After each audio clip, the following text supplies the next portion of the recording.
Welcome back to the Convo Couch, everyone. Pasta Jardula here.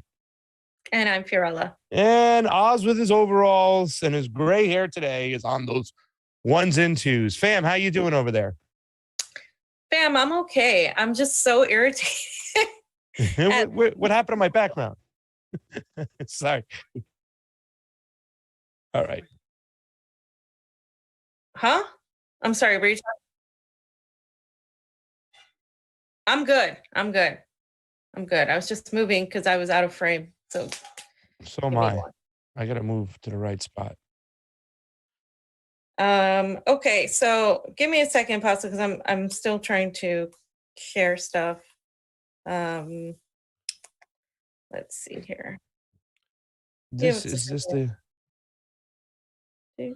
I'll make sure we're on the live one. Good, good. Okay. I think we're good. 38 people watching. All right. Looks like we're ready to rock and roll. Is everything good? Yeah. I'm just like looking why I'm so blurry. It's not in focus. But okay. Let's roll with it. We have people here waiting and watching. Okay. If you want to start off, Pasta, I'm just sharing something on Facebook because we're not on Facebook today. So I just want to share it with the Facebook people. Not that 58 watching on the YouTubes. Guys, get over to the Rokfin whenever you can. Hi, Steve Wolfbrand, Tris T, everybody out there. Love you guys. Thank you for the 46 people on Rokfin, just like that, jumping in there really quick. Malik Clary, thank you so much. Hey, the Convo Couch. I haven't sent money in a while. Love you guys. Love your work. Beautiful and honest. Thank you so much. And War Deer Entertainment, Convo Couch. Uncle Warren in the house. Uncle Warren can drink. Uncle, how do you know that Uncle Warren can drink? Because Uncle Warren was in New York and I got to hang out with him and Ricky Rants. And shout out to Richie, also Richie from the Bronx, who I got to interview a little bit on. He's a teacher, and what the mandates have been doing to certain people. And Ricky, I got to interview him too, living in New York. I got to interview a lot of people, some of the AOC people, the ex-AOC people, the Bronx group of Greens. They're doing a lot of work. Let me tell you, they're doing far better work than the people in LA. I'll tell you that. Even though, some of the things that they have to do, they have to talk to, I'm like, God damn it. But they're definitely not, on the same token as the progressives in LA. So props to them. Yeah. And anyway, so guys, like, people have lost their goddamn minds, and we're going to talk about that. We should get going because we started really late today, but like, people have lost their goddamn minds. So let's get started with the slide deck. I'm going to run through this, Pasta, because this is just for fun. This is fucking hilarious. So people thought it was a joke when I posted this, that the Biden administration, they ran on student debt forgiveness. None of that happened. Then they were like, free college. Well, no, we're just going to do community college. And they're not even going to do that, which, gee, who could have fucking seen that coming, right? And so Jill Biden is one at the helm of this project, and she literally just told everybody, this isn't going to happen. I'm sorry.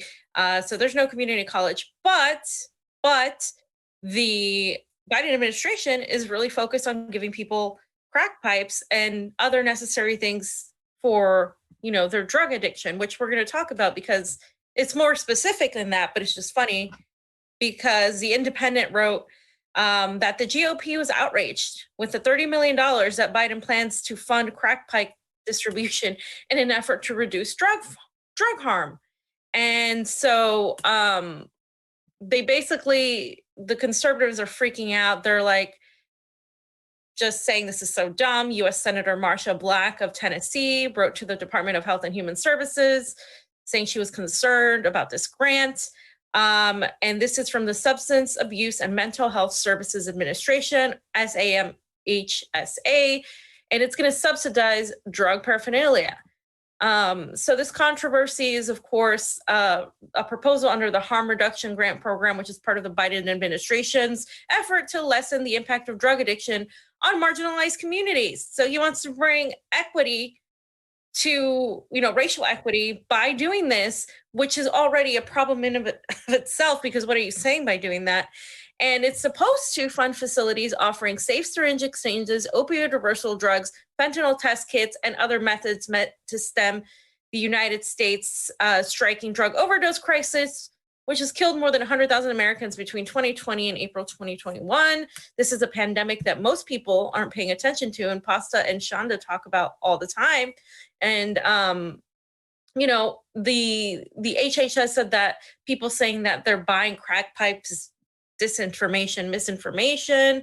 And so they're saying that they're trying to help people with evidence-based treatments, blah, blah, blah. So my issue, Pasta, and I want your opinion on this real quick, because you do a lot of, you have to hell and back, which Chanda Masta, and you guys talk about this all the time. But in my opinion, these are the things I've laid out as to what would actually help.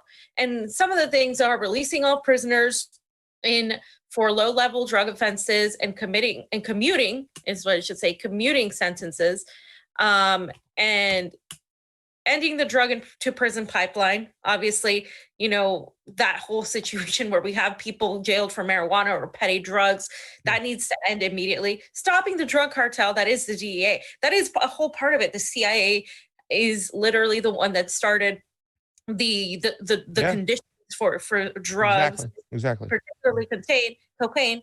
The legalization of marijuana and other drugs, obviously they're legal. Like, you want to do this? Well, why don't you just decriminalize marijuana and other drugs? If you legalize them, then you can control them more. And rehabilitation centers with professionals. So no more jails and incarceration, rehabilitation. And that's what would help. But the Biden administration isn't doing any of that. So yeah. Well, it's a two-pronged problem. Number one, the people who caused the problem, like you just mentioned, the CIA, you can go all the way back to the Samosas and the whole Contras war and whatnot, what they were doing, the way they were using cocaine flown in from Colombia, putting on the street crack cocaine, Freeway Rick Ross. They also did it New Jack City style in New York, were the two places they really actually thrusted this on the people, and it really hit the Black communities hard. And they also made their sentences, people in the Black community, twice as much as they did for the more affluent white communities in the cocaine. We know about this whole story, how this happened. So the first thing is we have to make sure that everybody who caused the problem is held accountable, and that never happens, right? Because it's more than just the CIA. It's all the all the people within the Congress, the administrations who kind of okayed this and whatnot. But we have to make sure these people get held accountable so they don't do it again. And they're never held accountable, just like the Sackler family who put all these opioids out on the streets, all these to people in these other communities. This mainly affected, when it started affecting, middle-class white communities, that's everybody started roaring and screaming about it and stuff, but that's the first thing. Enough is enough. The people who lie and the people who thrusted these deadly diseases, the crack cocaine, the opioid epidemic, we put those people in jail. We hold them accountable. Number two, we make sure there are solutions to actually handle the root of the problem, right? I know a lot of people would fall back and go, oh my God, they're, the Biden administration is trying to give crack pipes and whatnot and everything. Like it's crazy. But there's something about it when you look at what's going on in Europe and certain countries where they have these facilities where people can go and actually use their choices of whatever it may be, if it's heroin off the streets, whatnot, and they provide them a safe community to live in while they work the recovery stage. You know what I'm saying? Like what you're talking about, not just throw people in prison. That is part of the whole system. Is that the fact that they have all these big time and offenses that they can throw on poor people and keep them in jail for the prison pipeline right there to be fed. So it's one of those situations where we have to work the actual problems. Why do we have so much of this problem? Why do we, why are there so many homeless people that are on the streets using, opioids or heroin and whatnot? We have to fix those systemic problems. And a lot of that has to deal with a good working economy, good education, good housing, good mental health care. You know what I'm saying? So it is a problem we have to fix overall, not just look at the solutions at the top, the Band-Aid solutions, because that's what both parties do. And then they jockey back and forth so that you only look at the problems on the surface and not the actual systemic problems down below. So it has to be a two-pronged solution. Hold the people accountable, fix it at the actual problem, the problem where it's coming from. Yeah. Exactly. And the administration isn't doing that. 30 million in the form of just giving, more needles and pipes. That's been done before. It's nothing revolutionary that he's doing. I mean, and again, you're not legalizing these drugs. You're not trying to get these people out of jail. So it's a very superficial band-aid solution is what they're doing, which is no surprise. This is what they offer. But in tandem with that, which is why it seems so ridiculous and why, we live in a cartoon, is the fact that the free community college was taken off the table. And Jill Biden made a speech Monday and acknowledged that her legislation is no longer in the Democrats' spending bill because the Democrats are too busy giving money to corporations and giving money to a bunch of kickbacks for whatever pet projects for the fourth industrial revolution that they want to do instead of investing in the people, which is no surprise. I mean, this is what they're going to do. And basically the New York Times reported that earlier on during her first address to Congress, Joe Biden said that Jill Biden would lead an effort to promise 2 years of free community college for eligible students. And then it was tucked in the massive social spending package that, they say, well, it just didn't win the support of all the senators, namely Manchin and Sinema. And this was her big, signature, Jill Biden's. But of course, it was struck down. And then Jill addressed a group of people and she had a little speech. So let's just go ahead and play the speech, Oz, and we'll hear what she said.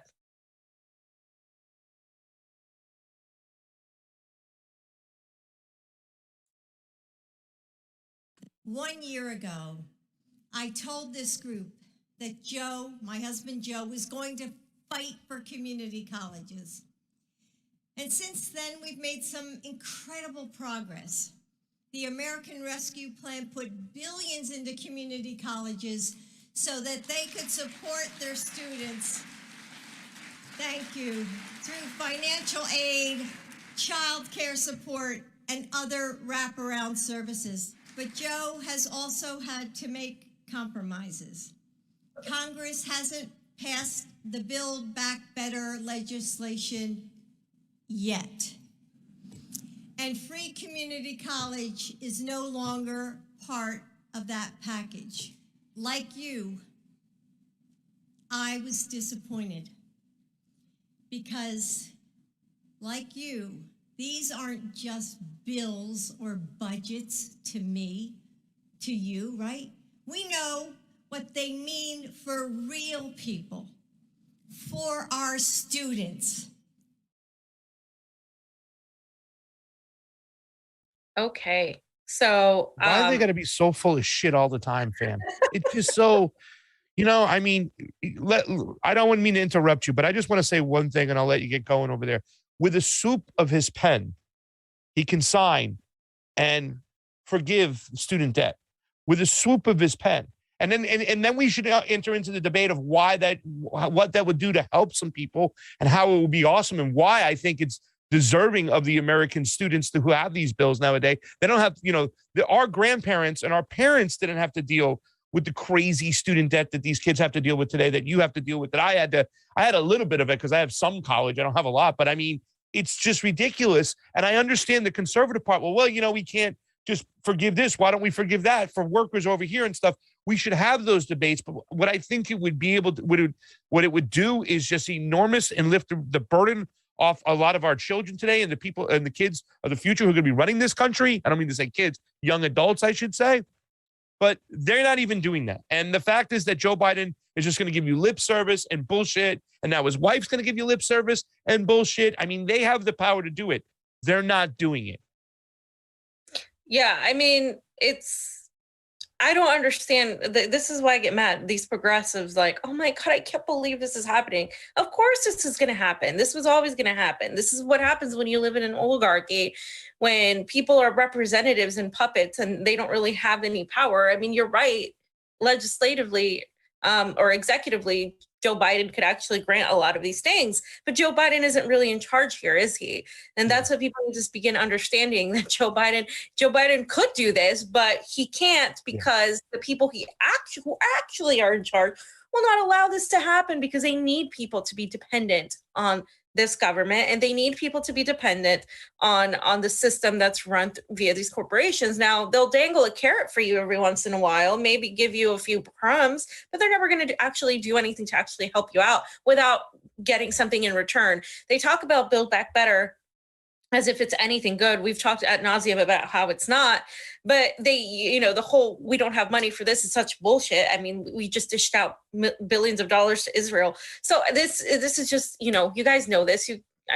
Our audience is smart. We don't have to continue going over this, but it's hilarious. And I just thought it was funny because if you put this side by side, it's just hilarious. People thought that I was joking, that this was satire, because it looks like it's satire, right? Oh, we're not going to give you community college. But the Biden administration literally said they want to promote racial equity by giving these crack pipes. So you're saying that people of color and Black people are going to benefit more, right? With are going to have more racial equity with this than education. That is the level that the United States is on. Meanwhile, Nicaragua offers free education for everybody. And they're a sanctioned third world country. So it's just enough with the excuses, right? It tells you where, what type of investment and, hope and passion some leaders have for their country and what they do for the young adults in those countries. They invest in them. They invest in their future because they're investing in their country's future. What would it be for Joe Biden? Like if Joe Biden were to wipe his pen and say, I'm going to forgive student debt and pay it off, all the companies holding all that debt, they'd like that. They'd be like, oh, hell yeah, we get paid in full right now. All the leftists or whatever you want to call them, progressives that voted for Joe Biden, the people who put him in office, they would like it. It's just the conservatives who would have an issue with it. And even some young conservatives who had student debt were like, well, yeah, that's kind of bullshit. But if he's giving it free me, I'll take it. They'd take it. You know what I'm saying? They'd take it. A lot of young adults, they'd be like, that might be against my ideology. And I was willing to pay off my debt because I'm believing of pulling myself up by my bootstraps and individual responsibility. But you damn well believe, fam, they'd take it. So many people would benefit from a swoop of his pen, but he won't do it because, like you said, the real people in charge are saying, no way. We don't want to give too much freedom and independence to the young Americans. They might want to take over one day. We got to keep them under our bootstraps. So let's just let's strap them with debt. Let's strap them with debt. And it can be really demoralizing for people trying to get out underneath this debt. When you look at it, it's like debt you're never going to get out of. And if you make any chunk of money, those people who hold those loans, who've been collecting on the interest all those years, will come a knocking and come get their money. Right. And again, like only the Biden administration would promote racial equity with crack pipes instead of education. And this is the administration, that Biden's been around with, for a long time. I mean, he was around during the Bush years. He's been around a long time. He's been in politics for a long time. He hasn't changed. Yeah. This is who he is. This is what they do. This is what the Democratic Party does. And in a few months, the progressives are going to ask you to continue voting for Democrats. Just remember, because regardless of this and whatever else they don't do for you or that they do, however many ways they screw you, these people are going to continue asking for you to vote for them. So that's that section. Yeah. Any Super Rays, fam? Let's do some Super Rays over here, ladies and gentlemen. Thank you for joining in today. We have 93 people already on the Rokfins, guys. Look at you. Go people. We read Malik Clary. We read Uncle Warren Hunter C. We love the couch. Love you, Hunter. Matthew Raines. Thank you for the Super Ray contribution, fam. Guess what? It is always appreciated on the couch. I wanted you to feel that one, fam. I wanted you to feel it. People only give Super Rays to piss me off. I mean, most of the time. Because when I'm by myself, I don't even get any Super Rays because they're like, oh, there's no pasta to piss her off. When I was with Steve the other day, I'm like, I just try to piss Fee off as much as possible. Maybe I should get a show where all I try to do is piss Fee off. And he's like, pasta, that show exists already. It's called the Convo Couch. It's true. Steve, it's true. Thumbs down to you. Thumbs down. So this next section is really important because in the midst of all the trucker convoy stuff and,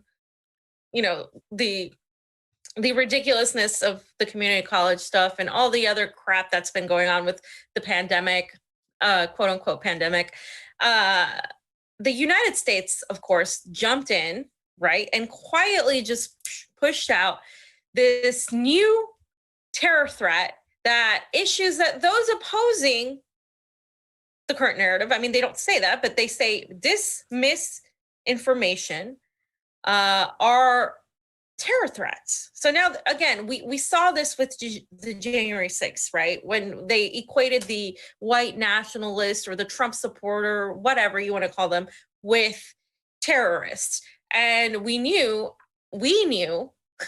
that was a problem, because then that was going to extend to everybody else, including the leftists that were cheering for the murder of Ashley Babbitt, including those people. They're going to come after you too. And of course, what happened? Of course, it's just gotten increasingly worse. And so now this is what happened. And the Department of Homeland Security issued a bulletin on February 7th of this year at 2 p.m. Eastern.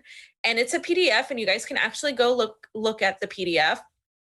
And it's a summary of terrorism threat to the U.S. homeland.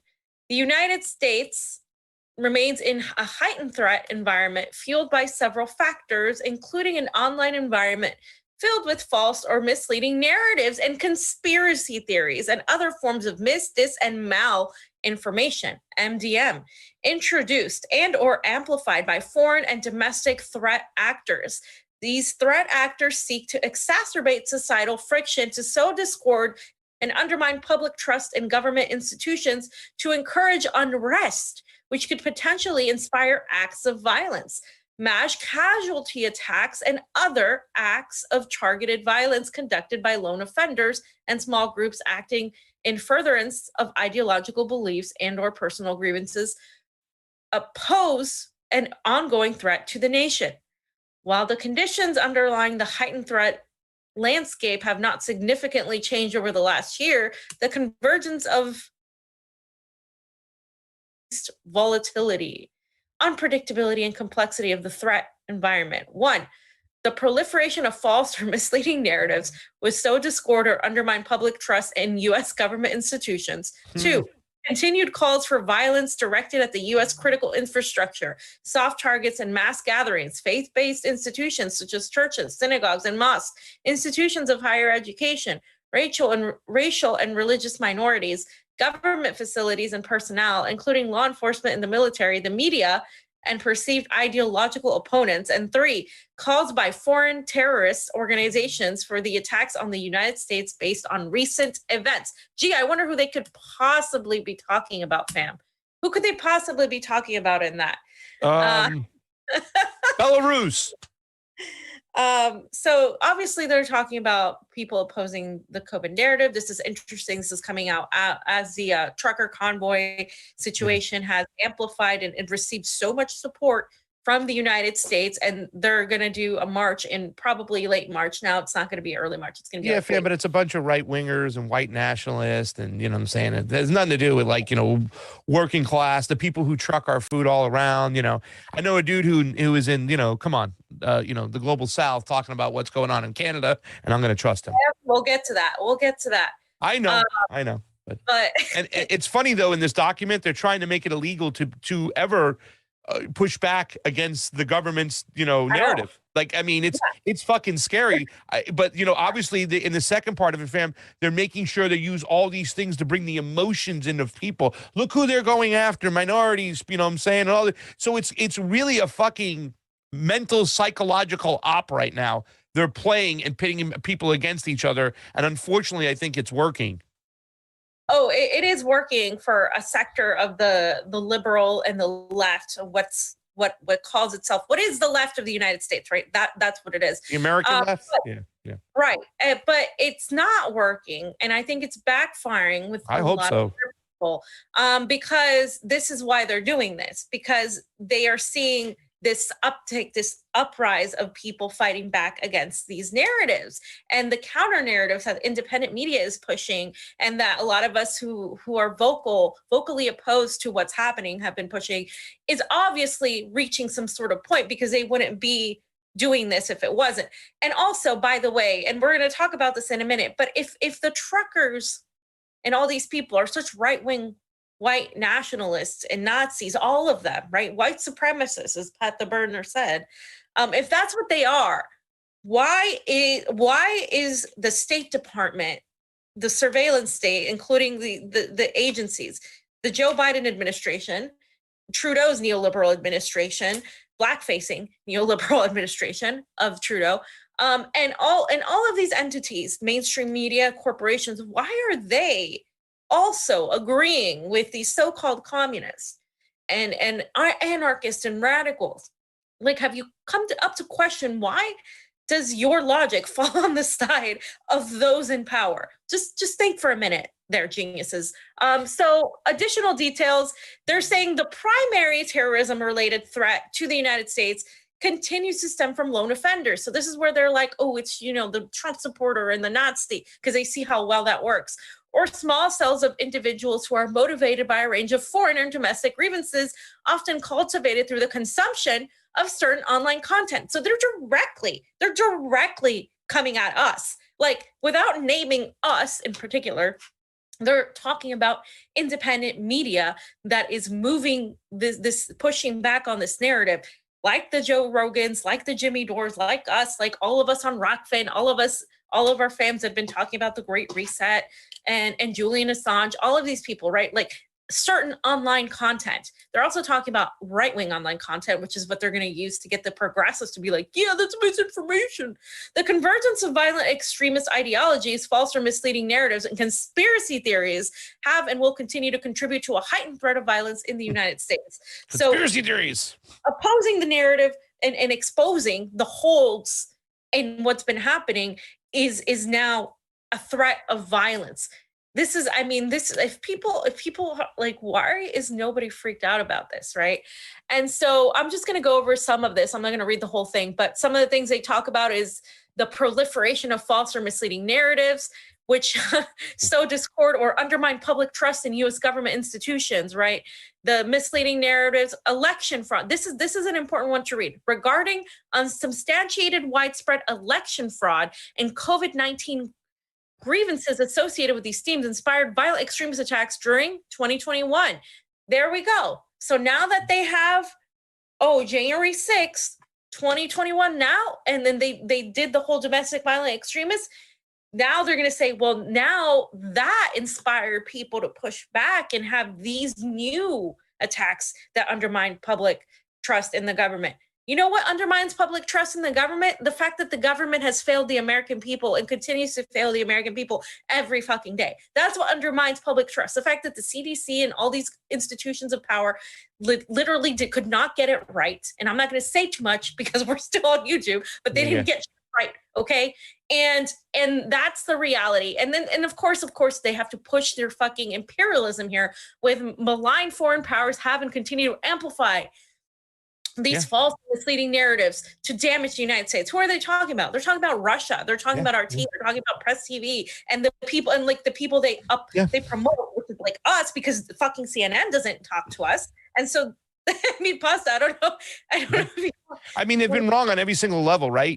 Too, when it comes to like the mainstream media, and they don't never have to, take anything back, take anything down. There's no punishment. They can use and steal our stuff, independent media, their footage and whatnot. But what they're doing here right now, in a sense, is, and it's scary because, like, I would be more concerned with them starting to kick down some doors, because I think it's going to get worse before it gets better. So I think you're going to see them go after certain individuals, whatnot. You know what I'm saying? You can see them with like the knocking on the doors of the Magnuses and all these other people right there, that it's going to get worse. They're trying to eliminate all the things that were supposed to make this country the best country on the planet. Like, you know what I'm saying? Like, right? Remember, it was like freedom of speech. You can say what you want. That's what America's built upon.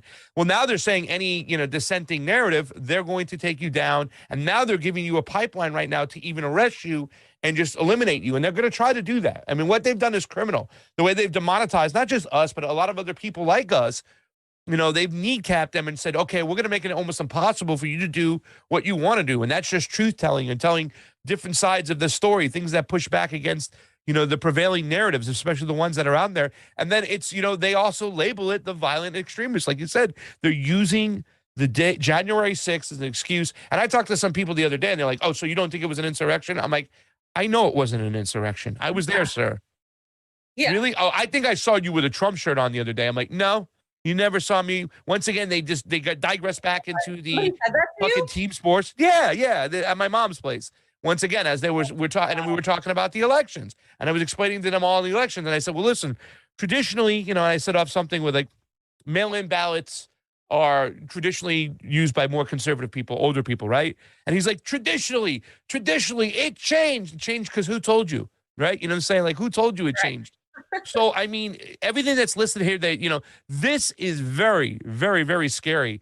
Talking about conspiracy theories, what they deem to be in a conspiracy theory. So Great Reset stuff or Fourth Industrial Revolution stuff or election stuff will always now be considered a conspiracy theory. You know what I'm saying? So it's like they're setting up the parameters to completely shut us down. This is acceleration of fascism, full-fledged. And like I said, I'm very nervous, fam, when I see stuff like this. They're giving themselves excuses to start kicking down doors. You know what I'm saying? And it's going to take an effort from all of us, and we're going to have to fight back. And I can't wait till we get to that section, because people are like, well, why were you so harsh there? Because I am not playing this whole divisive fucking rhetoric where our neighbor is our enemy. That's what they want. Just go read 1984. Or you can watch the fucking movie. At the end of the day, if we're pitted against each other, they win. And they're going to do everything to do that right now. We have been living in a time of acceleration, guys, over the last, since 2015, 2016 to now. It has gotten into scary mode, scary time, and it's going to take a village. It's all part of the plan. Yeah. And just to wrap this section up, I mean, again, they're talking about foreign organizations, domestic actors threatening with false information that could lead to acts of violence. So if you're going to protest against mandates, right? Interesting, this comes out after the defeat the mandates, then that could potentially lead to violence, violent extremists. So this is the freaking Trumpers that they're trying to go after. That they're going to go after the religious, faith-based organizations. Here are the historically Black colleges. So they're trying to say that all the, these white nationalists, that there's so many of them here in the United States, that they're going to go after all these people of color and incite violence, and also attacks to the U.S. infrastructure. So hackers, right? This is where they're going to, there's going to be hackers, and there's going to be these people trying to get the infrastructure, and then they kind of mention Afghanistan, evacuation of Afghanistan, and then hey, fam. Yeah. I wanted to talk really quick about the hackers thing too, as well. Yeah. While we're on that, so and I don't mean to just cut you off, but the hacker thing is very important, because hackers are like individuals. They're making movies now, like I said, where all the different CIA and intelligence programs link up. Literally, U.S., England, Chinese, Venezuela, Colombia, all of them. They link up. Not Venezuela, but Colombia was one of them. I'm sorry. There's a movie coming out where they go after hackers. That's a way of singling out individuals, where they're going to say, let the CIA be your superhero, let the FBI and the military industrial complex, as we will go after hackers who are just individuals. They're finding a way to make it all about just the individuals. It's our neighbors that's the enemy. That's what they're doing there. That's why the hackers part, they're kind of like insinuating Julian Assange, right? The hacker. That's what they're doing. Well, they're trying to stop anybody that, like, any sort of whistleblower, anybody that could be accused as a hacker. And yeah, I mean, that's what they're going to do. They're going to promote that propaganda. And then they continue talking about foreign terrorists with their online presence. So like, Russians or Iranians and all these people influencing people. Venezuelans. Yeah, like anybody from the global south, right? And so how are they responding? So the Department of Homeland Security and the FBI are going to share actions and information and intelligence with the audience as much as possible, blah, blah, blah. They're going to conduct briefings and blah, blah, blah. And they established a new dedicated domestic terrorism branch. How exciting, to produce the sound, timely intelligence needed, counter-related threats. And they're expanded. If the department expanded its evaluation of online activity as part of its efforts to assess and prevent acts of violence. So they're like infiltrating the internet. Who knows if the person you're talking to is a Fed or not? That's why when I say that, I'm not lying. And they have $180 million in funding to support target hardening and other physical security enhancements to nonprofit organizations at risk of terrorist attacks. They're working with the public and private sector, which you'll never find out who the private sector is, and foreign entities to identify and evaluate dis, and malinformation, of course, including false and misleading narratives on social media and other online platforms. It's at some point they did mention, we might have not read it, but they did mention COVID. So this is directly, of course, related to that. So guys, just be on the lookout. This is going to get worse before it gets better. This is just, they're going to keep increasing these, the surveillance on people under the guise of course, domestic terrorism. And the worst part is a large contingent of the US left is eating it right up these little fascists. So that's where we're at. What did we said this about a year and a half ago? They were little fascists with training wheels, right? Little authoritarians with training wheels, and now they're coming to full fruition. To see some of these people still with their lips out there and they're just what they're blah blah blah blah blah about. You know what I'm saying? We're gonna get into it today. Some really dirty, scary shit, and it's I'm gonna be here to push back. You notice the way, fam? They also mentioned other platforms. They're gonna also seek out other platforms like this. Like, you know what I'm saying? They were able to take Parler down. Who else can they take down next? Right. So I think that's why, like, a lot of people out there, they're trying to do open source stuff, find their own ways, try to get away from any grip of the government they can whatsoever, because they're coming for it, and they're going to make if they're not going to go down quietly, fam, and it is going to get worse before it gets better. We got to be prepared for it. If we can just hold on for one more day, like Wilson Phillips said, things will go our way. You like that, fam? That's an 80s kid right there for you. Damn, I know. Oh my God. Never mind. Let's just come on out there. Who likes Wilson Phillips? Arthur Carter, thank you for the Super Ray contribution. He says, thank you, Convo Couch. Thank you, Gene Zybeck. Thank you. And Benny Massimo, I love you, Benny. Thank you for the Super Ray contribution. It is always appreciated on the couch. Did you have Fam's face up there? You better have Fam's face up there for that, Oz. 125 people watching on the Rokfin, 190 people, 92 watching on the YouTubes. Guys, get on over to the Rokfin, Rokfin. We will be there for the final section today, fam, I believe. We're going to start a little bit of the final section on YouTube, and once you start debunking their shit with data, then we have to go to Rokfin. Once we start showing you the real numbers, we have to go away. Fam, let's talk right now about the Houthis and the UAE. And they're playing chess moves over there. Now, this is not going to be a great section, a big section. I want to tip my hat off and say, go over and check out Dick Medhurst, a.k.a. Richard Medhurst. He's over on Rokfin. He's been doing some amazing stories on the Houthis and the UAE. A lot of people aren't talking about it. Still one of the biggest crisis in the world situation, humanitarian situation over in Yemen taking place. A lot of Houthis are being bombed and whatnot. But as we talked about this before, and I did a show on this, we did a show on this, excuse me. When I talked about the different factions going on in Yemen, now the UAE has kind of stepped up their bombing campaign. There's been a little bit more of jostling back and forth with the Houthis and UAE-backed factions, because it's not just the Saudi-backed coalitions. It's also the UAE. And since the UAE is signed on with normalizing relationships with Israel, it seems they've been a little bit jumpy over there.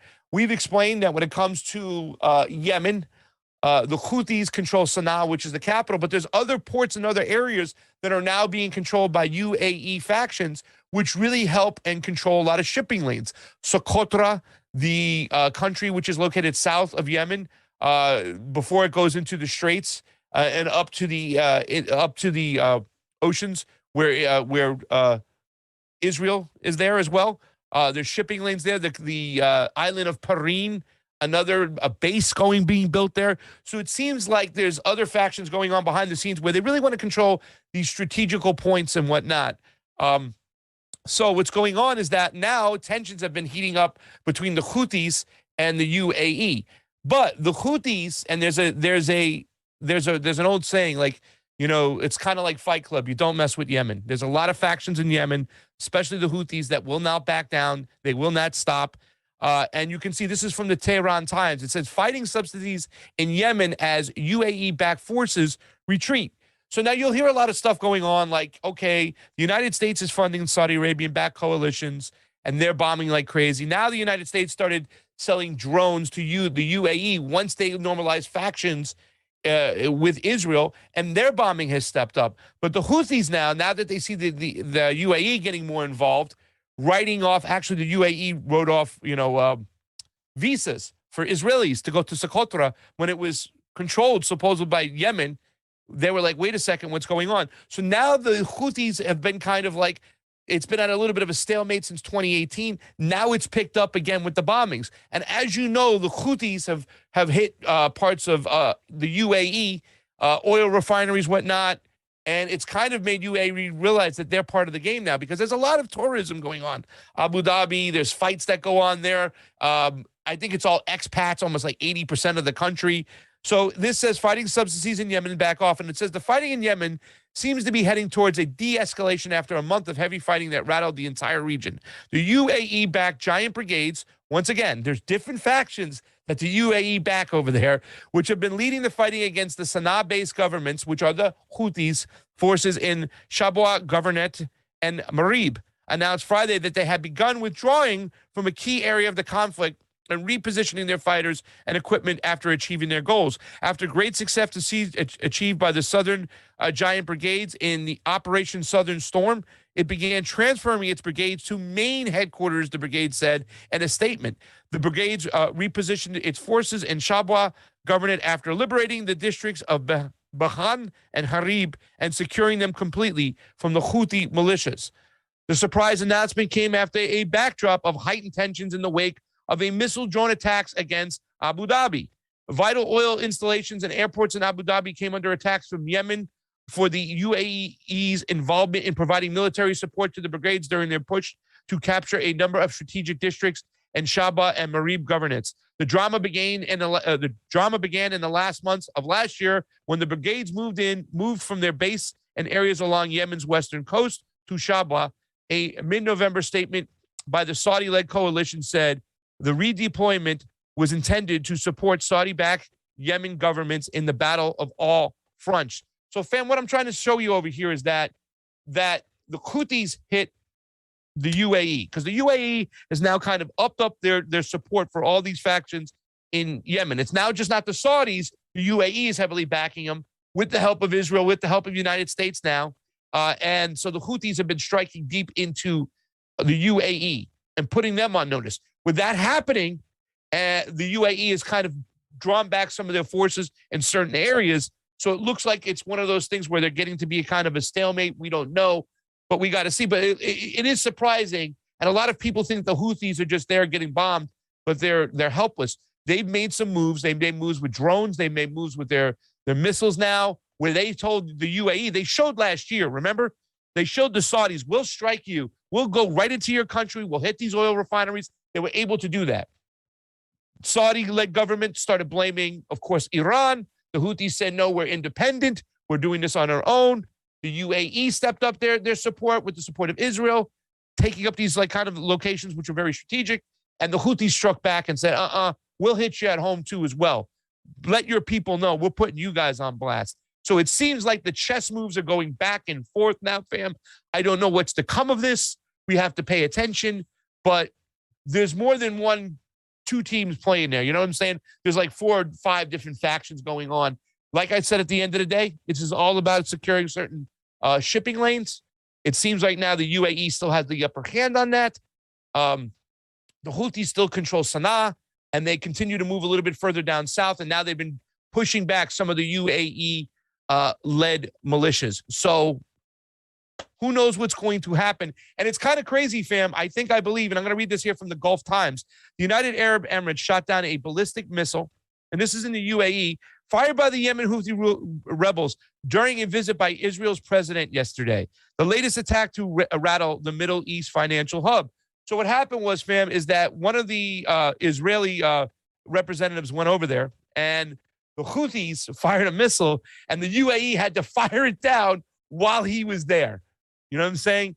So there's a lot of things going on over here. And I just wanted to point that out, and we'll have to just continue to monitor what's going on. On another note, Joe Biden also met with the leader of Qatar, you know what I'm saying, like that, and normalized relationships back with them. Qatar had issues with Saudi Arabia. They've been kind of mending those issues, but I don't know if that was also kind of a motion where Joe Biden, because there's belief that Joe Biden is not as close to MBS as Donald Trump was, right? If you don't know about Mohammed bin Salman, he took over. He wasn't the heir to the throne in Saudi Arabia. There was like a kind of coup with the cousins there, and he took over. The old school factions were backed by the CIA and whatnot, or a little bit more friendly to Biden. So here could be Biden sending a message to MBS going, hey, you know, I'm going to normalize relationships. I know you have too as well, but just to let you know, we're watching you too as well. There's so many different moves going on in this region, fam. We just got to pay attention. But that's what's going on. I wanted to point it out. I wanted to show people that the Houthis struck deep into the UAE, and the UAE seems to be pulling back a little bit and repositioning themselves. Not to say they won't come in with the bombing again, because when they bomb, I think it was a faction of the UAE or the Saudis that bombed a Houthi jail or a prison and killed like 70 prisoners. You know what I'm saying? They're a lot more ruthless, a lot more civilian deaths go on. In fact, the Houthis have warned the people not to go into these areas, that these areas, these oil refineries, these certain strategic locations, they are subject to be bombed. So just be careful. And that is what's going on in the region right now, fam. Wow. Would you say that the Israel and Israel is playing like a huge role in this? Yeah, I would. I would. Normalizing like the relationships with the UAE means that they also want these strategic ports as well. It's the West, right? And I almost get the kind of feeling, fam, that it was like, okay, Israel, normalize relationships with the UAE. Let's get these areas under control. MBS, and I feel this is like when Trump was there, it was like, if you can't get a hold of the Houthi situation, maybe we can fund the UAE and their brigades, because they have a lot of influence there to handle the situation. At the end of the day, you know, it can go back to one of those kind of like North Yemen, South Yemen kind of like strategic lines of two countries and stuff. I think at the end of the day, if the West secures those shipping lanes, that's all they care about more than anything. If they have Perim and they have Socotra, they'll be happy. Now, there's an issue as they go north in the sea up there that, you know, the Houthis can come in from Sana'a like they did and seize the UAE ship. So that's something that's big concern for them. But I really do feel like at the end of the day, that Israel is also now this like kind of, and I feel the UAE, like, you know, what I've seen, it seems like since they've normalized relationships, they get a little huffy puffy now behind their chest now too as well. You know what I'm saying? And they're a little bit more inclined to have more bombings here and there. But the Houthis making that move, going, yo, we struck at the heart of Saudi Arabia. We'll strike at the heart of you too as well. And they can't afford, UAE cannot afford to get bombed back to the Stone Age from the Houthis, because they'll lose a lot of business, a lot of the expats and whatnot. They'll be like, I ain't going there. I'll go somewhere else. So I do feel that Israel does play a part to play, because they are the ones who got visas, and they helped set up a base with the UAE in Socotra. And that is just south of Yemen, very, very important. You know what I'm saying? It's an area, it's a strategic base that has areas to keep eyes on Africa as well. So I do feel Israel is kind of involved. Since they've been normalizing these relationships with the UAE, they've been puffing up their chest, and it's a lot more cause for concern right now, you know? Yeah. Kim Brown, thank you for the Super Ray contribution. 137 people watching over on the Rokfin, 62 thumbs up. We should have more than that, guys. Let me refresh it, but we have a thumbs down. We do have a troll in the chat today, or somebody who disagrees with us, fam, and wants to have maybe a little conversation about it. We're all down for it. Kim Brown said, my son died in 2011 from heroin overdose. I am raising his kids, and I have run a harm reduction organization since 2015. Started a syringe service program January 2020 back in Rock Island, Illinois. There's a lot to know about the substance use disorders. We are always here to help. I love the Convo Couch, by the way. Biden could have funded both harm reduction and student loan forgiveness. Kim, you are right. I am not like looking at the situation where a lot of the Republicans are going to look at the syringes and go, oh my God, look what Biden's doing. Because then, you know, a lot of conservatives, I think, take it at surface level value where they don't understand what's going on. And I think you are right. We can walk and chew gum. We could do these things if we wanted to. Could have done more, is what I'm saying. Like, that's not enough. Like, what his plan, $30 million, that's not enough. We give billions to the war machine. It's not enough. Like, you're not going to fix a systemic rooted problem with that band-aid solution alone. It should be more. It should be legalization, freeing of these prisoners. That's criminalizing. You're criminalizing drug addiction. You're criminalizing poverty. That in order for it to actually be substantive change, it has to change like systemically. And they're not going to do that. They're just virtue signaling to people. I'm not saying it's not going to help anybody. I'm sure it'll help some people, but it's just, there's so much more that should have been done. Yeah, you're absolutely right. And we could do it. We can walk and chew gum at the same time if we want to. I know people, you know, they always say that kind of thing. We can walk and chew gum. Well, we really could. And like I said, again, Kim, I hope you understand too as well that, you know, the Biden administration or any of these particular administrations, they never go after the actual problems that started these things. They never hold anybody accountable who started this, you know, crack, how it came to America, freeway Rick Ross. It was all to fund a coup, a regime change in the global South. You know what I'm saying? And it was disgusting the way they did it. And out of this, after all this shit, they formed the NED. They found other avenues to go after their regime change wars, but it was too late. The damage was done. Crack had hit the United States. It ruined so many people's lives in LA and New York, and no one had to pay a price for it. And that's part of the problem. If nobody ever pays a price, what's going to stop any entity from doing something like this again, you know, profiting off of misery by selling drugs? Who knows what the next drug will be out there and whatnot. So it's crazy. It's a shame. Kim, thank you so much for the Super 8 contribution. You can always hit us up at the Convo Couch at gmail.com. We'd love to hear more. Fam, anything else on the Houthis? Nope, fam. Let's move on.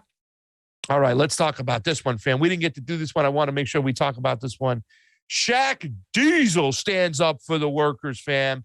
He stands up for the working man. I love it, fam. Let's roll tape.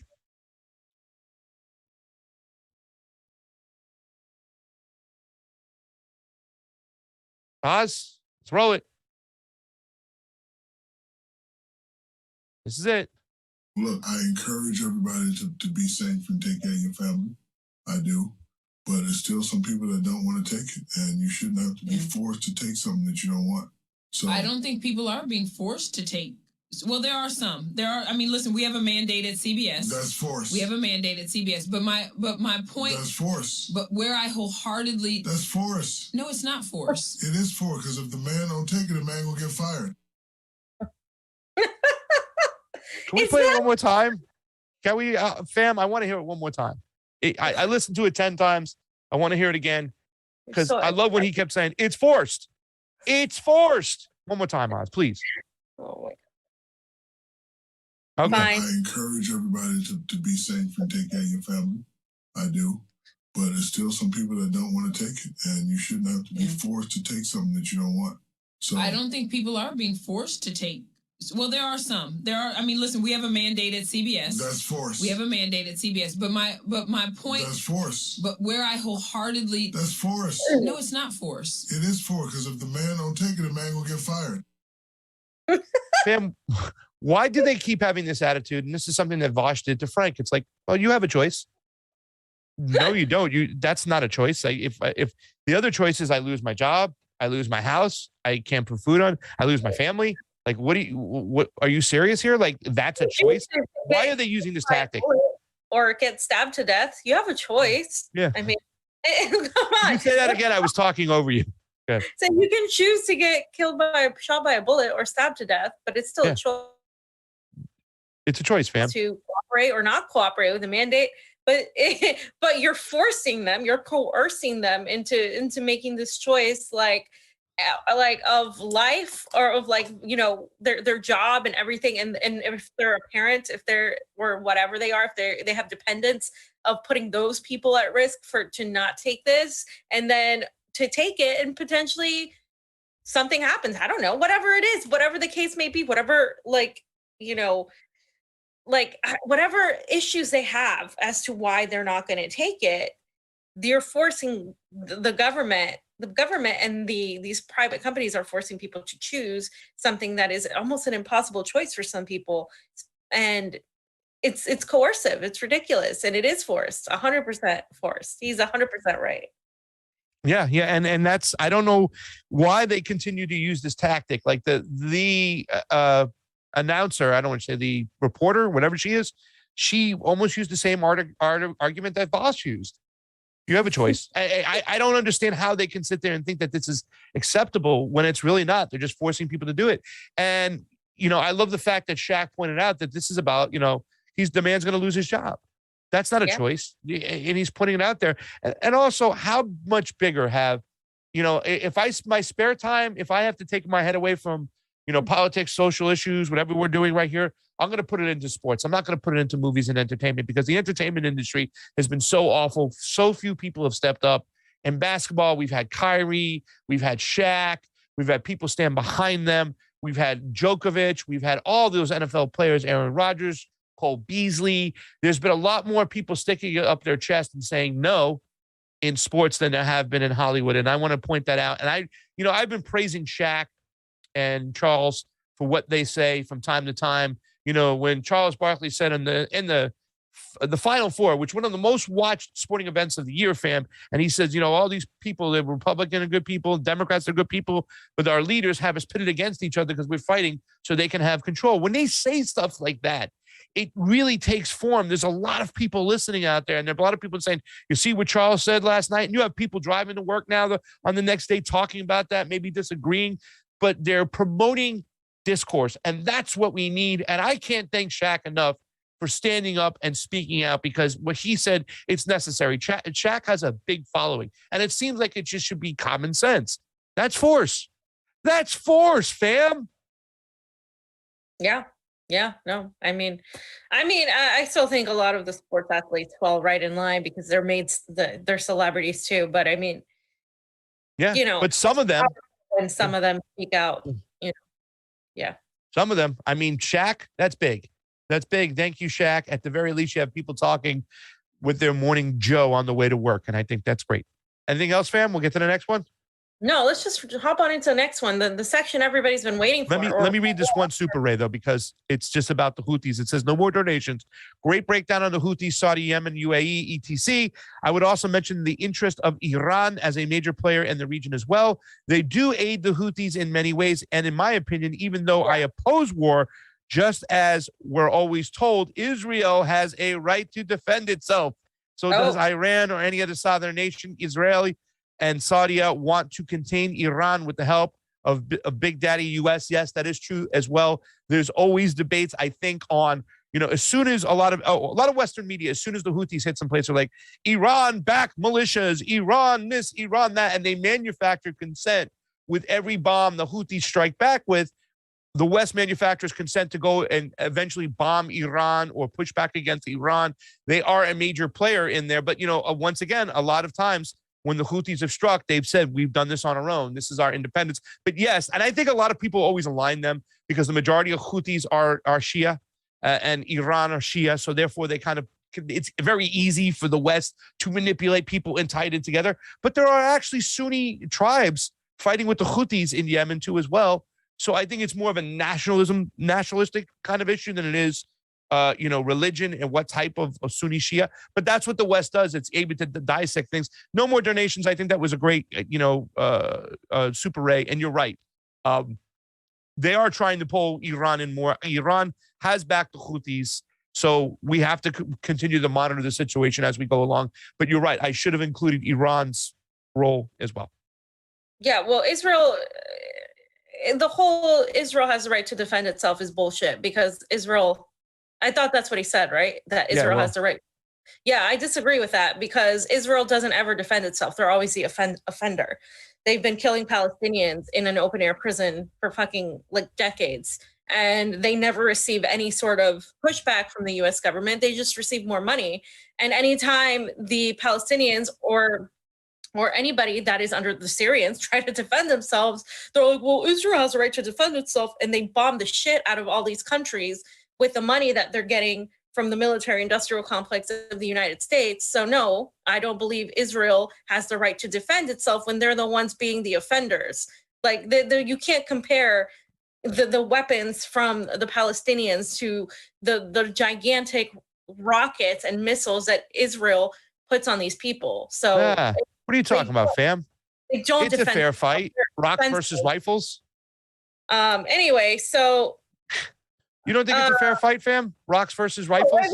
I'm going to push back on that. Like, of course I'm going to push back on that. I'm not just going to say, let that comment go without pushing back on that. What are we talking about here? It is kind of odd, though, that every single time that Israel strikes Syria, they're using Iran as an excuse. We're striking militias, Hezbollah militias inside Syria. So that's why I think it's a big part for the United States to always stay involved to keep it destabilized. So therefore, no matter what, Israel could always bomb Syria whenever they want by pointing to Iran. And a lot of the American people, especially a lot of conservatives, they see Iran as the enemy no matter what, despite the fact that we've caused the whole situation in Iran.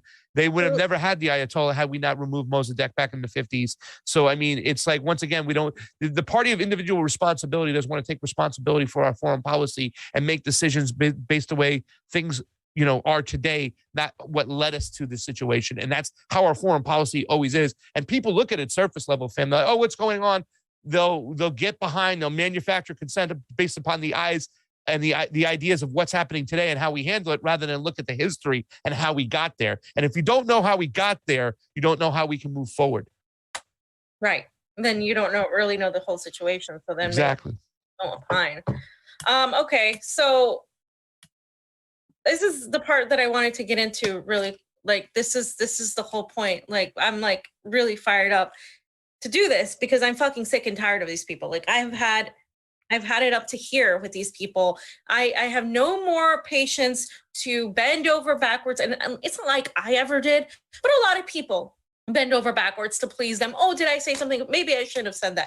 Maybe if I would have said this, it would have been better. Maybe I should pay attention to not sharing this fucking cartoon because this one guy shared it once and he was a right winger. Fuck that. Like, I'm so done with these people, and they're like, they're just whining and crying about everybody being a freaking right winger. And of course, the one time that workers actually rise up, and they are workers because the vast majority of them do not own their trucks. They're not petty bourgeois in the same sense that Marx talked about petty bourgeois, because this is a different fucking time and we're in a different situation and in a different country. And the United States and Canada are part of an empire. They're part of the Western Empire. You cannot compare that to a bunch of farmers versus these bourgeoisie and the petty bourgeois. There's no real comparison there. But like, anybody that owns any sort of business, they consider petty bourgeois. That's technically, in theory, that's what it is, which is why they say it. So from that perspective, I understand what they're saying, but it doesn't mean it's wrong. It's right. So right. Yeah, it's very wrong. Is these people have been just pushing this blatant, like, these are all right wingers. Look at this idiot, CJ Hopkins, my latest column, consentfactory.org, attack of the transphobic Putin Nazi truckers. I mean, this is the kind of guy you're aligning yourself with. He's putting transphobic Putin and Nazi. Putin and Nazi. In the same vicinity. So now Putin is also a Nazi. Do you understand what you're pushing here? The propaganda that you guys are pushing here. Oh, let's go to this one too, because a card-carrying communist, right, fam, is now a Nazi. Dude, Putin. Like, you got this so wrong. You're great on foreign policy. I respect your work when it comes to Nicaragua. It's some of the best work I've seen. This isn't a personal attack on Ben. I'm going to disagree with Ben's tweet. The trucker convoy in Canada is so obviously a right-wing operation astroturfed by conservative billionaires. It's absurd seeing some leftists pretend otherwise. This is Texas far-right attorney general, a corrupt Tea Party pet project who tried to help Trump steal the election. So many things to get through here. Ben was on our show right during the election time. He was on our show literally saying that the election was a little bit weird, that the things that were happening, and he didn't want to say too much because he didn't want to get called a right winger. His words, or not, Pasta. Did he not say that on our show? We talked about that was our election special. We spent 2 days. The very next day, the morning of, we were all sitting there going, "This is kind of weird. What happened?" He was there with us on that whole situation. Pasta, it's just weird to put this at the very end to help Trump steal the election, because this whole thing of Trump trying to steal the election, this wasn't Trump. He was, of course, weaponizing it for his ego and for his whatever. But this was people who had legitimate questions. Yeah. And we study elections. We know about elections. We look at Nicaraguan elections, Honduran elections, completely different than a lot of people who go there, because we look at the process. Yeah. We look at the chain of custody. So for you to say that about elections and just kind of virtue signal to a certain sector of the progressive left is obvious. And it looks like virtue signaling for the liberal left. And it's just like any sort of virtue signaling I'm not a fan of, right? Yeah. Yeah. It's also, did you want to keep reading and I'll hold my thoughts and then we'll, Yeah. I was just you let me know when to go. I'll keep my mouth shut until you say go, fam. Because, I'm ready to just start exploding too as well, because I just want to say something really, it's divisive as can be, and I am not standing for it anymore. Okay. Yeah. Well, yeah, it's divisive, but it's just wrong. Okay. So just because a few billionaires donated and a few right-wingers from the Tea Party in the United States who happen to be against mandates, because there's a lot of those, by the way. And I'll tell you why the right is more aware of this than the left. But before I do that, just because there's a few right-wingers and a few, conservatives and a few rich people that have donated, right? There was a GoFundMe. So that's mutual aid. Okay. The left loves mutual aid. I love mutual aid. I think mutual aid is the best thing that we could do to create a parallel structure to go against the current government. That's what we need to do, actually. That's what the Black Panther Party did with the freedom schools and the providing of healthcare to the people. That's what they did. That's what we need to be doing. So the fact that a few of these people happen to agree with these truckers who were saying, we don't want these fascist mandates, doesn't make the entire thing invalid. It definitely doesn't, because, Black Lives Matter had a lot of problematic people donating to it. A lot of politicos and operatives from the Democratic Party. George Soros literally money tracing. You could literally trace some money directly from Soros to fund a lot of these Black Lives Matter protests. And you know what? I know, because we followed these protests all throughout 2020. We went everywhere with these protests. I even got fucking arrested. We got our car shot at. Like, we tear know. gassed, windows broken in. All that shit. And you know what? We know because we were there, and we were there on January 6th. And we know it wasn't an insurrection. So we were in all these places, and we know we were in the rooms when the elections were getting, Bernie Sanders was getting screwed. We know about this shit. So when you come at me with, it's just this AstroTurf. No, like, do you know? Like, were you there? Are you on the ground? Because the reality is, during the Black Lives Matter protests, these people were funded by a lot of problematic people. And all we said the whole time was, you know what, in spite of the Soros, because the right-wingers would come at us and be like, well, Soros is funding blah, blah, blah. And be like, listen, just because Soros is funding some elements of this movement, and just because there's some problematic people that are trying to co-opt the movement to get people to vote for Joe Biden, because that's what it turned into. There was a lot of people coming in there with their little signs, Trump, Pence out. They were being paid to come to push people into the electoral process to vote Joe Biden out. But there were other groups that were like, no, fuck Biden, fuck Trump. And we love those people. And there were other groups that were like trying to talk to the Boogaloo Boys. And there were other groups that were like, no, we want guns. And there were other groups that were against guns. It wasn't a monolith. There were groups that wanted to burn down trees and burn down buildings. And there were groups that were like, no, don't do that. So it's not a fucking monolith. No movement is a monolith, period. Yeah. And also, can I jump in? Yeah, go ahead. Also, and when you had the right trying to frame this as well, like conservative TV, we would push back against it as well. Lauren Ingram would say all the time, you'd see little clips. My mom would tell me, this is a Marxist group, Black Lives Matter and stuff like that. Most of the people who went out there didn't even know what a Marxist was. They were out there because they felt that, they were being oppressed and they were a person of color and that their lives were on the line. Their lives were not equally at risk of a white person. And that's why they were there. They didn't know anything about theory and whatnot. And like you said, it's not a monolith.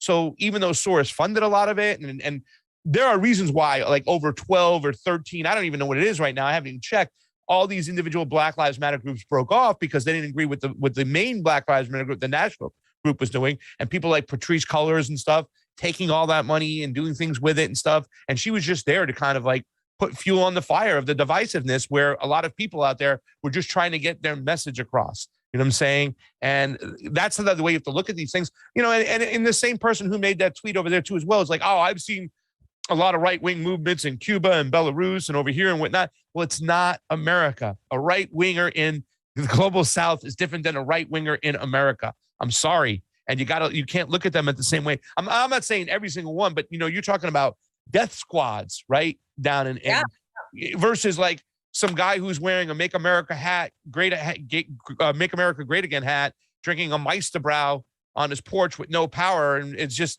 has a bunch of bad opinions.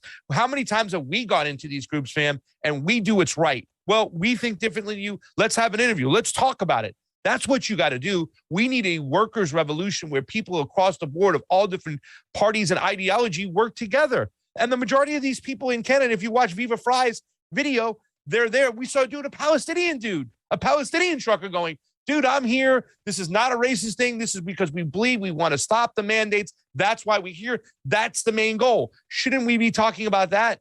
What Ben is doing, this distraction game, is awful. Exactly. Majority of the people want to stop the mandates. Should we stop the mandates? You might disagree with that. Let's have that conversation, not this smear conversation. Look who's doing what. Exactly. You're exactly right. It's a distraction because now we're fucking discussing if they're racist or not. Like we were supposed to be discussing the mandate. Are these mandates bad or good? Oh, okay. They're authoritarian. They're an overreach. What's happening in Canada is far worse than anything that's happened here, by the way. Canada, I mean, it was ridiculous when we were covering this. Like you had to get permission to go to anybody's house. It's ridiculously authoritarian. And so I'm with these people for standing up against this neoliberal authoritarian government, which is headed by Justin black-facing Trudeau. Who, like, if you're going to criticize these people, how about you start with your fucking leader? How about you start with Justin Trudeau? And then this guy right here, this guy who has met me, who knows me, who has literally, you know, you break bread together. And this is not surprising anymore because the vast majority of the Bernie contingent lost their goddamn minds after their leader, you know, just completely gave up and was like, yeah, I'm just going to simp for the Democrats. They're still trying to revive him. They're still trying to elect progressives into the Democratic Party. You're stuck 7 years ago. That's not going to work anymore. But here he is saying, I'm not supporting anything organized by white supremacists. Thanks, which is the trucker convoy. Zero evidence of to assert that. Okay. He was on our election show too, fam. He was on our election show. Like, are you fucking serious? He was on the segment with Nick. I can't remember who the third person was, but he was on the show too as well. So anybody we bring on that show, forget about it and stuff. But yeah, it is. Listen, this is once again the team sports mentality, and you know what I'm saying, it's I'm sorry, it's all about white savior complex, virtue signaling. It's not going to help us out. We're going to have to we have to get dirty with people who think differently than us, right? We've said this before. We got to be comfortable with uncomfortable situations. But, you know, a lot of people have said, Fim, that this particular movement is a show of true power over here. This is a way. Justin Trudeau hasn't come out of hiding. This is a way of people, the working class, going, we will shut shit down. You got to take it serious now. How are they going to stop this thing? And the fact that you have a bunch of useful idiots, and that's what they are, useful idiots who have now become what they used to hate. Pat, Ben, Preisner, come on. So I'm still not done with this one, but I'm gonna pass our 43, 44, 40, go to 44 because slide 44. We're gonna stay here? No. Slide 44. Slide 44. So I responded because to me, this is exactly just with different situation, like a different targets, different people, but exactly the same situation as with the Ned Price, saying that the US government had evidence that Russia was doing this false flag to blah, blah, to get to, you know, to attack the US and make it look like the US was doing something and blah, blah, blah. And so in comes Ned Price, the State Department hack, ex-spook, right, who worked under the Obama administration. And he's like, yeah, Russia is doing this thing. And the journalist is like, where's your evidence? And Ned Price is like, no, Russia is doing this thing. See? And the journalist is like, there's no evidence. What is your evidence? Right? And that is like, I just told you what these are. He literally said, I just told you. And the journalist says, you're just citing an opinion. Like, what thing? And then Ned says, oh, so you're pro-Russia. Essentially, he didn't say that verbally, but he essentially insinuates that the journalist wants to take Russia's side instead of the United States. This is the exact way this happens with me saying, they're saying, oh, these are Nazi white supremacist truckers. And I'm like, so where's your evidence? And they're like, they are. Have you not seen them? And I'm like, that's not evidence. And it's the same fucking thing. It's just your opinion. And what he did was he cited one of Ben's tweet. Yeah. Ben's opinion is not evidence. I'm so sorry. Ben's not there on the ground. Evidence. Yeah. He's not there on the ground. And Ben's using the simple thing, well, I found money lines that therefore it is. Hello? Like, what do you mean? Like, money lines. All he found was that some conservatives donated to the cause. That doesn't mean that these conservatives are in charge and that this centralized movement, that these people are taking orders and that they're all a bunch of fucking white supremacist, Nazi, right-wing fascists, because that's entirely misinformation and entirely false. Fam, can I tell you something too? It's like this, come on, man, kind of like, and I see a lot of people do this with Russia. I was talking to one of our friends the other day. I was like, oh man, you think the Russians are going to have another doping scandal? I'm like, there really wasn't a doping scandal with them. It was kind of the West. They're like, oh, come on. Like Russia, they're bad. It's like a program thing. Oh, come on, fam. There's right wingers there. How this is. Come on, man. What do you mean? No, come on. They do the same thing with what? Come on. It's like this evidence that you don't have the evidence for, but it's a standard, knowable, knowledgeable thing that that you should know. And it's just programming is what it is. You need to look the nuance of things and dig deeper and show receipts and show your evidence. Yeah, you need to. And so what happened is after I put that and I kept asking, can you please show me your evidence? And then he said, had enough of your right-wing BS. So now I'm a right-winger for asking you for fucking evidence. I thought you had a podcast called Punch Up Pod. Like, what do you mean? What are you talking about here? Like you support working class people of all ideologies doing something against an authoritarian government. So now I'm a right-winger, right? And he's blocking me without showing me any evidence of anything. And this is what's left of the fucking Bernie left, dude. This is exactly what's left of them. And then he later said, somebody was like, what are you talking about? Fiorella is not a right-winger. And he was like, oh, she, from her awful conspiracy theories, the election, awful election coverage, and COVID, blah, blah, blah.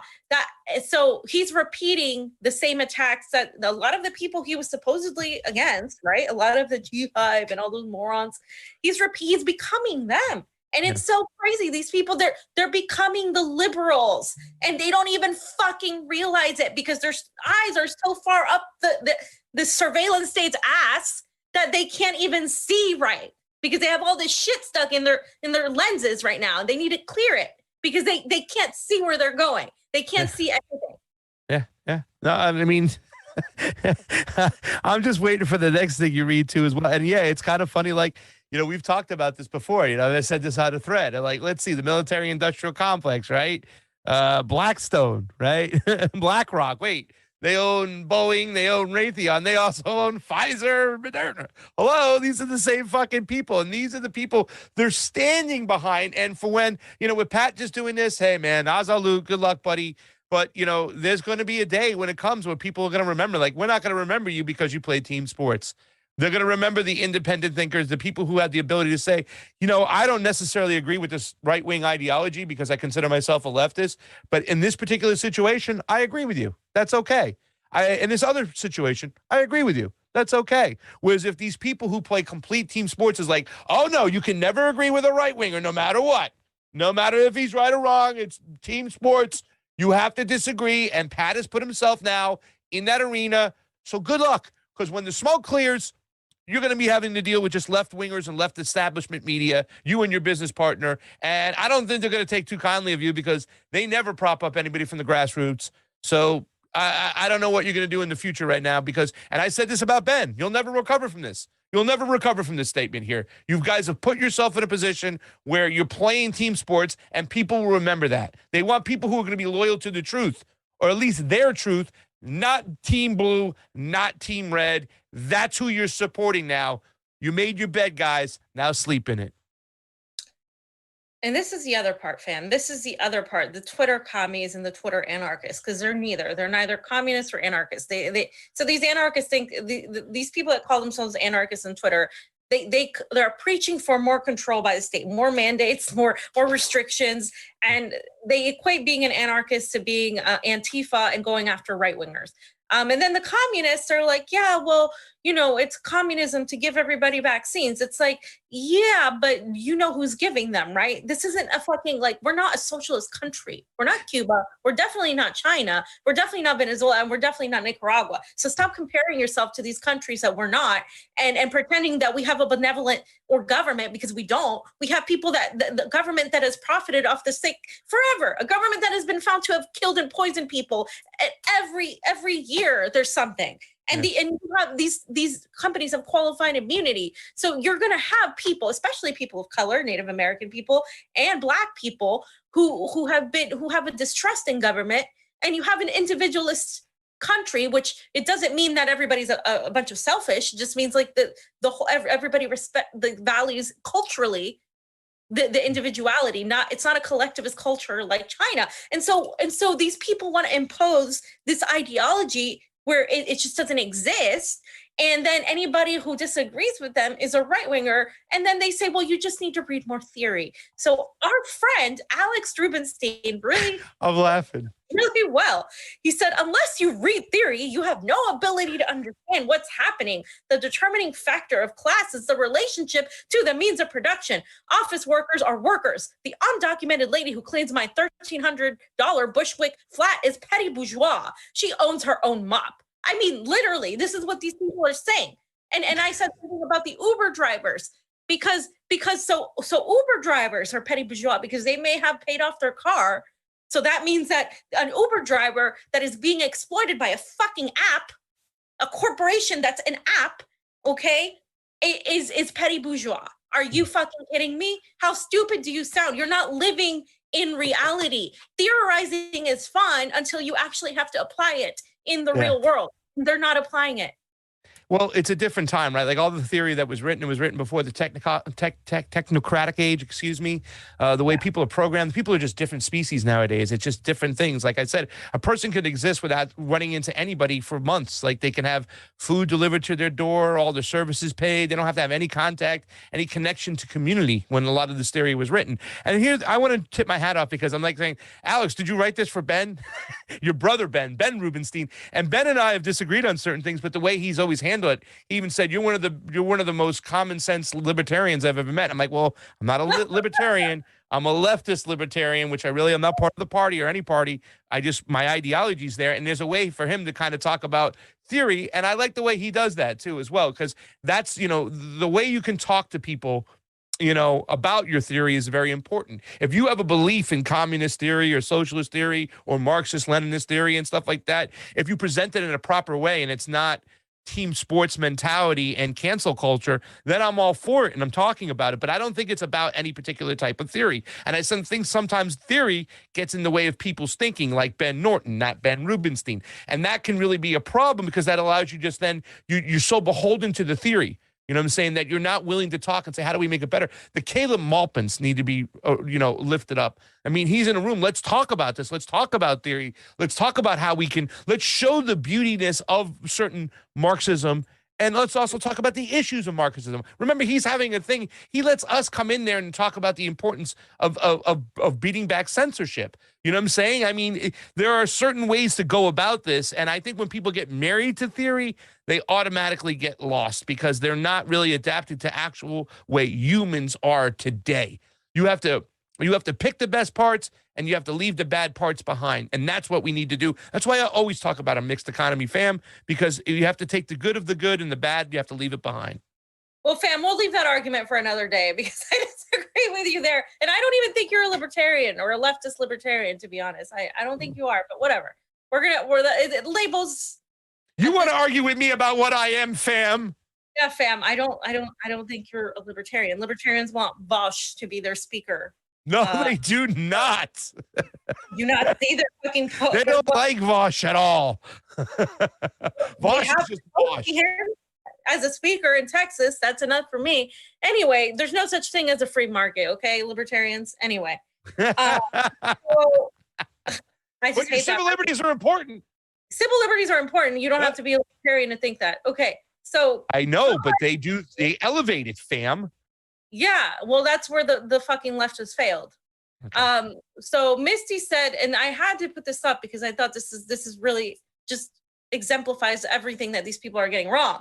I don't know why I have to explain this, but unsavory elements will be sent into every single movement for the people in an attempt to delegitimize said movement and fracture support. It's like the oldest trick in the book. It is. This is what the agencies have done throughout time to sow division in the working class. And these morons are falling right for it. Oh, somebody, and since when, by the way, since when did they care about, did all the mainstream media, all these Canadian mainstream media, and all these people care about these so-called bad actors who are somehow right-wing white supremacists?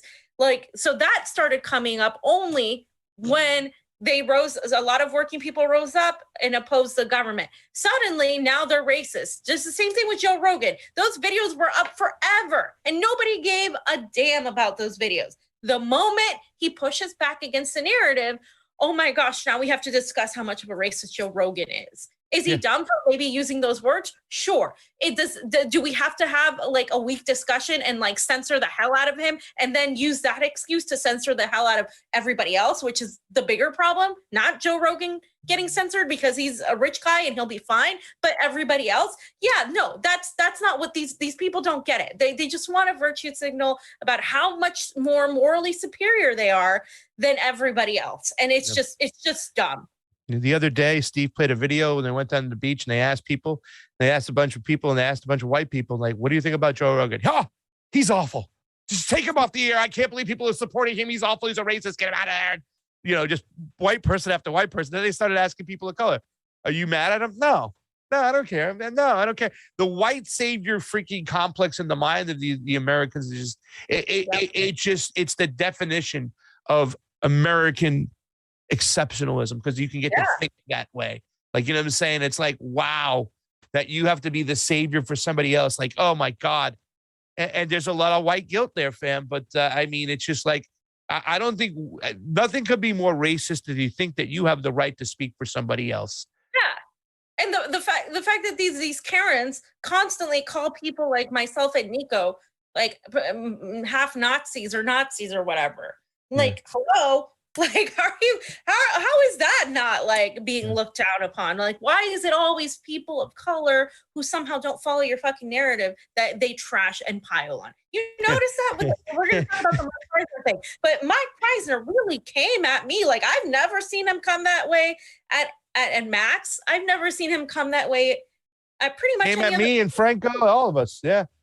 Not in the same way he came at me. He was like losing his mind to the point where people were like, what is wrong with him? Like, this is, and that's why I said this seems personal to you, because then he was like, you guys are making money. Like, I'm like, wait a minute, you don't get paid for your journalism? So we're going to talk about that. But first I want to show a couple videos of how much of a right-wing, just white supremacist movement these trucker convoys are. Let's take a look. Damn. You chilling? Chilling? I might kill. Oh, hey, yo, did I talk to you yesterday? Yeah, you did. Yeah, you want to say something again? What else am I going to say? We're expecting, we just caught a narc. Yeah. Or a Fed. He was trying to get us to overrun the parliament. Really? Yeah, so we told him to fuck off. Yeah. Yeah, and we... Get him on camera. Huh? Get him on camera. We did. We got a picture of him. You want to show him? Oh, yeah. We can show the whole world what he looks like. Yeah, we got people watching, man.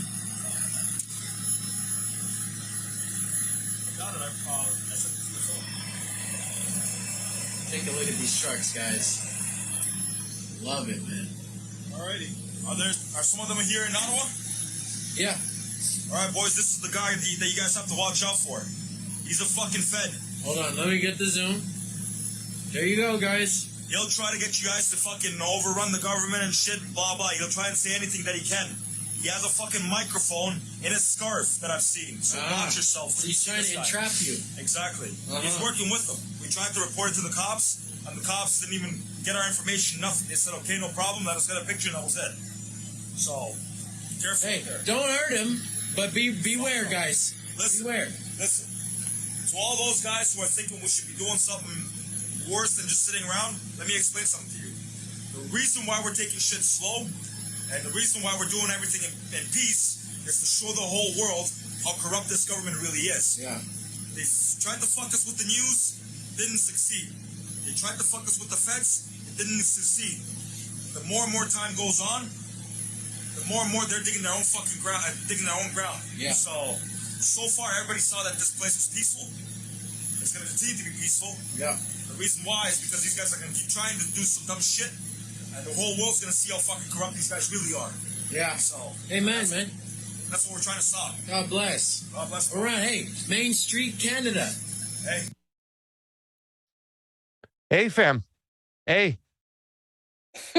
Hey, fam. So if you guys didn't catch that, there was a agent provocateur or some sort of guy trying to get people to get violent and attack Parliament. There was people that happened to try to burn a building before. What Ricky Rant says one of them looks like 90s Leonardo DiCaprio. But it's just like you keep catching these people, and so then the narrative was, oh, look how violent they are. They're destroying property, they're destroying all these things. And then you have the left that says riots are the language of the unheard, the left that says burning property is fine. It shows that, you know, you're revolting against capitalism and the status quo. That same left is like, how dare they like break all these things and blah blah blah. It's the same shit that happened with January 6th. It's the same exact crap. And it's so hypocritical. Shut the fuck up. Seriously. Team sports. They got us pitted against each other and stuff. And I'm just wondering, is there applications to go fill out to go participate in this thing? Like you must be a right winger, or you know what I'm saying? Like you have to pass a certain test for them and say, okay, come on, let's go. It's so stupid that people are trying to like cast a whole opinion on this whole thing when these are workers, truckers. These guys work so hard, driving stuff, moving our goods and services all over the place. And you want to spit in their face and tell them they're just a bunch of right-wingers, white nationalists? Come on, guys. So here's this next one. Corey Morningstar and Vanessa Beeley both shared this one, but, you know, this just shows you just how violent these people are. I mean, let's look at it. Over the past few days, Canadians were shocked and frankly disgusted by the behavior displayed by some people protesting in our nation's capital. Hate can never be the answer. I want to be very clear. We are not intimidated by those who hurl insults and abuse at small business workers and steal food from the homeless. We won't give in to those who fly racist flags. We won't cave to those who engage in vandalism or dishonor the memory of our veterans. Tous les Canadiens ont le droit d'exprimer leur opinion ou leur désaccord avec leur gouvernement, mais ils n'ont pas le droit de menacer ou de harceler leurs concitoyens, ni de propager des messages de haine. There is no place in our country for threats, violence, or hatred. So to those responsible for this behavior, it needs to stop. To anyone who joined the convoy but is rightly uncomfortable with the symbols of hatred and division on display, join with your fellow Canadians. Be courageous and speak out. Do not stand for or with intolerance and hate. And to Canadians at home, watching in disgust and disbelief at this behavior, wondering how this could have happened in our nation's capital after everything we've been through, the behavior on display this weekend does not represent you. Hateful rhetoric, abuse towards their fellow citizens, there is always a right to protest peacefully that I and others will defend fully as part of this democracy. There is not a right to incite violence, perform acts of violence, or to spew hatred. And I think anyone who is part of this group who is disgusted by what their folks protesting alongside are doing needs to step up and take responsibility, condemn these actions, and look for other ways to express their displeasure. Aux expressions de haine et d'intolérance qu'on a vues parmi ces manifestants, je veux remercier. I hope my French was okay as I was translating there for everybody, fam. That was me Yeah. doing it the was French. great. Yeah, thank you. I appreciate it. Being So- proactive, by the way, too, as well, to say like we condemn anybody inside these types of protests that are going to be show hate or whatnot. And I'm glad you got this next one here because I can say a lot of the things that this person says, but this is the actual one to play. So Yeah, give me a second. I wanted to comment on that. I wanted to say that like just the stark contrast between his words. It mimics exactly a lot of the contrast we see here in mainstream media versus what actually goes on the ground. And they do this all the time. It doesn't matter if it's a bunch of BLM supporters, they're going to say, look, Antifa is violent and blah, blah, blah. And then there'll be like a bunch of people in a circle with candles. Like it's the same shit. The problem is the left is hypocritical. They once it's somebody that they don't like, then they don't follow the same sort of protocol. They have to completely change the whole narrative. And the fact is that these people were not, the vast majority of them were not being in any violent at all. In fact, the cops tried to steal their fuel, where the cops are stealing their fuel. And the one thing I wanted to say about that whole Trudeau and the whole speech and his whole professing how, we support protests, but not when blah, blah, blah. Like, excuse me, you backed your government. In fact, the supposed leftist party of Canada stood with Juan Guaido and tried to recognize Juan Guaido when he was trying to overtake an illegitimate coup in Venezuela. They constantly stand behind NATO and the US empire all the time. They have, just like the United States, treated Native American people like shit. Yet all of a sudden, and of course the blackfacing of Trudeau and all that stuff, but all of a sudden now they're like the beacon of morality in Canada, and he dares to talk like he's done anything for Canada. A lot of Canadians talk about the neoliberalism and how bad it's gotten, and it's just shit. So it's just a bunch of hypocrisy there. But yeah, amen. Let's play this video. This video is one of the best I've seen. Yep.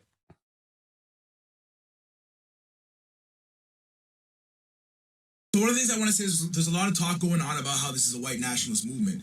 Now, people are focusing on the 2 or 3 people with the Nazi flag that they saw in a group of 1 million people. Let me break down something called sample size. Now, when you've got 1 million people and you've got 3 people in that group carrying a Nazi flag, because everybody loves science are called outliers. The bigger your sample size is, the more outliers you're going to find. That's just statistics. Meaning, if you have a big enough sample size, you can find a fucking Teletubby. Why? Because you have such a big population, you can find just about anything. Guess what? They did the same shit with the PCR test. If you use a PCR test and you magnify it big enough, you can find just about anything. And to judge an entire convoy of millions of people off 10 people in that millions of people are doing is fucking ludicrous.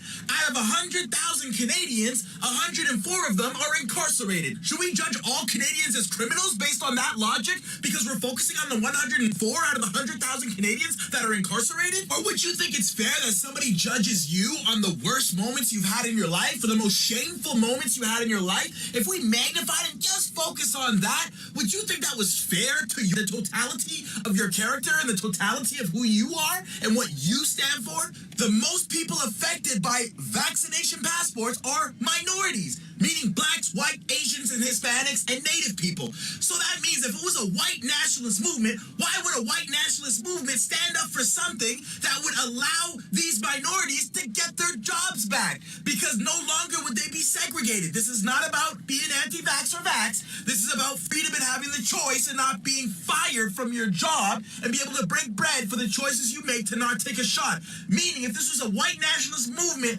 why would they support minorities going back to work to break bread and put food on the table? Don't get it twisted. The real Nazi movement is segregation. The real Nazi movement is telling people that they have a disease so they can segregate them from society and block them from breaking bread and putting food on the table for their family based on their conscientious beliefs that they have. The real Nazi ideology is... I would like Ben Norton and Pat the Burner to make a comment on that statement right over there. That's what I would like, fam. I would like them to tell him that this is a white nationalist movement. These two white guys telling everybody that this is a white supremacist or a right-wing movement, and then there's a bunch of people of color telling you otherwise. Yep. You know, it's just fucking. It's the same thing with the vaccine, no mandates, defeat the mandates thing in DC. We were there. We saw what it was, and all over the media, all right wing, blah, blah, blah, blah, blah. You weren't fucking there. Like, you guys don't know. This is absolutely ridiculous. You're discounting. What's more racist than discounting and erasing a lot of people of color and their voices from the things that they're talking about? This is why so many people have left and went to the Republican Party.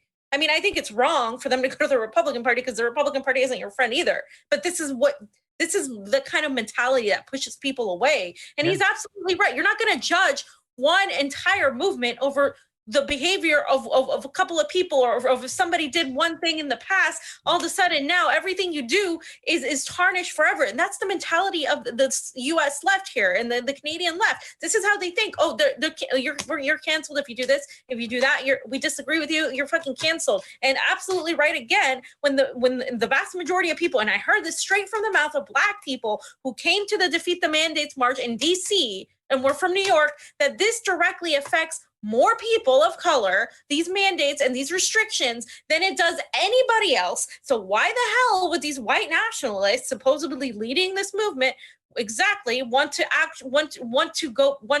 get these people back their jobs and their place in society? It makes absolutely no sense. And if you don't believe it from us, at least hear it from people who were there.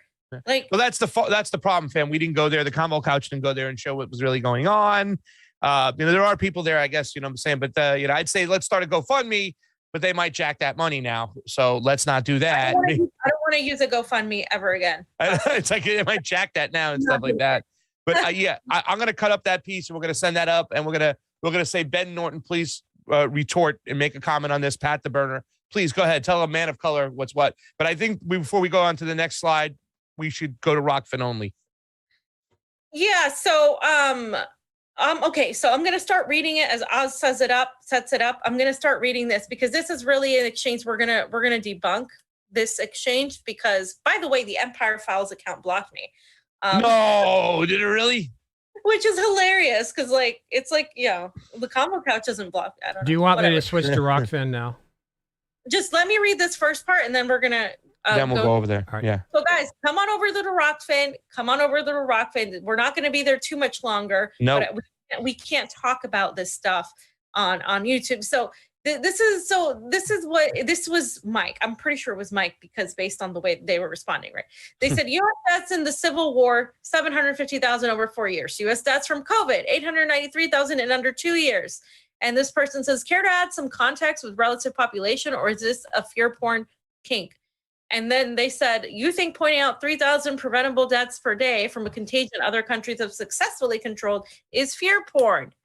Okay, and all I said was source for the 90% unvaccinated, please. Also source for literally everything you've asserted in this thread. Thousands dying every day from COVID. Really? Okay, so now, okay. And then, so you guys know what he said. Then he says, people who assert that the high number of COVID deaths are totally fake, which I didn't necessarily say that, won't ever say what they think the accurate number is. I suspect it's because they either think the real number is close to zero or don't want to admit they believe it is kind of deadly, but we just shouldn't care. So he's making a lot of assumptions here. And then he says, he calls me a libertarian, which is if Pasta knows anything, and if you guys know me, you know I'm not a fucking libertarian. So it's hilarious. Weird the libertarian demand of do nothing to fight COVID got anti-imperialist traction. The real story is the U.S. has exceptionally high COVID death because we are a rotting empire that breeds ideological madness and prioritizes war in Wall Street while leaving its working class to die. And okay, so yes, the U.S. is an empire that breeds ideological madness and prioritizes war in Wall Street. Absolutely. And leaves the working class to die. They did that before the pandemic. They did that before the pandemic. So if they do all of this, Mike, if the United States is this empire that does all of this, why are you following their narrative? Why are you not questioning that if they continuously do this, now all of a sudden they're like, here, do this, take this, take this. We're going to help you. We're going to help you. It's about your health. Yeah. Why do you suddenly believe that? Let's get over to Rokfin. I don't want to talk about this over here. This is dangerous territory. Yeah. I haven't said anything of danger, but yeah, that's essentially it, right? Okay, so let's go ahead to the Rokfin right now. Yeah. Thank you. I mean, I know you haven't, but they can, just for the whole pushing back against the narrative when it comes to this situation, the deadly misinformation right now, excuse is just high and so crazy. So guys on the YouTube, please come on over to the Rokfin only. We're going to go off. We're going to be off YouTube in 5, 4, 3. You got the link. 2, 1. We'll see you on Rokfin.